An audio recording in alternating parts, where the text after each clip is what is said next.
2017-18 সালে বাংলাদেশে free fire গেমের শুরুর দিকে যারা যারা এই গেমটা রিপ্রেজেন্ট করতো, মানে ওই টাইমে যারা ফ্রি ফায়ার গেমের ভিভাজ ইউটিউবার ছিল, তারা বেশিরভাগই কিন্তু এখন আর এই কমিউনিটিতে নাই। উদাহরণ হিসেবে দেখলে আমাদের তাহলা ভাই, রুবেল ভাই, বটলা নাহিদ ভাই সহ আরো অনেকেই এই গেমটা খেলা ছেড়ে দিয়েছে।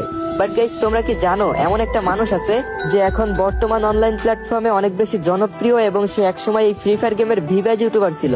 তোমরা তার ভিডিও প্রতিদিনই দেখো, বাট তোমরা জানোই না যে সে একসময় এই গেমটা খেলতো, তার এডিতে ভিভাজও ছিল। গাইস, তোমরা কি বুঝতে পারছো আমি কার কথা বলতেছি? হ্যাঁ, আমি বর্তমান অনলাইন প্ল্যাটফর্মের সব থেকে হার্ড অডিয়েন্স ওয়ালা ক্রিয়েটার ওমর ভাইয়ের কথা বলতেছি। ওমর অন ফায়ার, যে কিনা আজ থেকে প্রায় 4 বছর আগে ফ্রি ফায়ার খেলা ছেড়ে দিয়েছে। বুঝতেছো ভাই, তোমাদের ভিতর অনেকেই আছো যারা ওই টাইমে ফ্রি ফায়ার খেলা শুরুই করো নাই, আর এই মানুষটার আইডিতে তারও আগে থেকে ভিভাজ ছিল।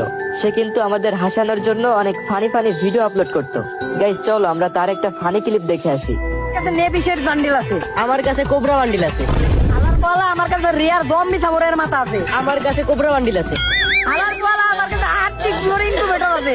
আমার কাছে কোবরা বান্ডিল আছে। আমার বলা ওমর ভাইয়ের কাছে হিপ হপ আর ঠাকুর আছে। আমার কাছে কোবরা বান্ডিল আছে। এই আলার দেখছো গাইজ, আমাদের এই ওমর ভাই কত আগের ভিভাজ ইউটিউবার। সে এখন এমন ভাবে থাকে যেন দেখলে বোঝাই যায় না যে সে এক সময়ের লিজেন্ড ছিল। যাই হোক গাইজ, তোমাদের কাছে এই ওমর ভাইয়ের ভিডিওগুলা কেমন লাগে, আর তোমরা আবারও এই মানুষটাকে গেমে দেখতে চাও কিনা তা কমেন্টে বলে যেও। আর শোনো, বট্টা পাবে কিন্তু ডায়মন্ডের দাম একবারে কমে গেছে, তো